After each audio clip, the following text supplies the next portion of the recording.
Good morning mga kamare, magluluto ulit po tayo ngayon. Ang lulutuin ko, pansit canton gisado. Heto po mga kamare, nakaredy na po ang ating kawali. Una ko pong lulutuin ay ang ating manok. Ito po yung aking isasahog sa ating pansit canton. Pwede pong kanin ng baboy or hipon ang isahog nyo rito, depende po sa prepare ninyo. Haluin lang po natin ng haluin hanggang sa maluto po ang ating manok. Pagkatapos po, iset aside lang po muna natin. Dito ko na rin po igigisa yung ating sibuyas at bawang. Gusto ko po palang magpasalamat sa mga followers ko. Salamat po sa mga feedback na binibigay po ninyo sa mga luto ko. Mahirap din po talagang mag-isip ko ano pong i-content po sa araw-araw. Pero heto po, nakakaraos pa rin naman. Heto po, luto na po yung ating manok. Pwede na po natin ilagay yung ating gulay.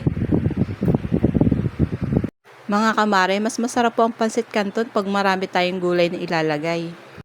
Kaya dinagdagan ko po siya ng chicharon na nakita ko po sa palengke. Masarap din po kasi yun sa pansit. Ito po, nailagay ko na po ang ating chicharo. Haluin na lang po natin hanggang sa maluto po itong ating gulay. Dagdagan na po natin siya ng tubig, patapos po ilagay na rin po natin yung ating soy sauce. Dadagdagan ko po pala ng oyster sauce itong ating pansit canton para mas lalo po siyang lumasa.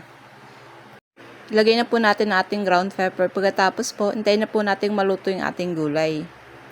Luto na po yung ating gulay. Kukunin ko po muna yung ating gulay para hindi po siya ma-overcook. Pag nakuha na po natin yung ating gulay, pwede na po natin ilagay yung ating pansit canton. Ayan po, haluin po natin hanggang sa maluto po siya. Tapos, pwede na po natin ulit ibalik yung ating gulay. Hintayin lang po natin na mag-dry yung ating sabaw. Pagkatapos po, maluluto na po ito. Heto po mga kamari, luto ng ating pansit canton. Siguradong taob na naman ang aming kawali dito. Napakasarap nito mga kamari. Luto na po ang ating pansit canton gisado. Salamat po. Kung nagustuhan niyo po ang luto ko, pwede po bang pakipollow, like and share naman po ng face ko. Salamat.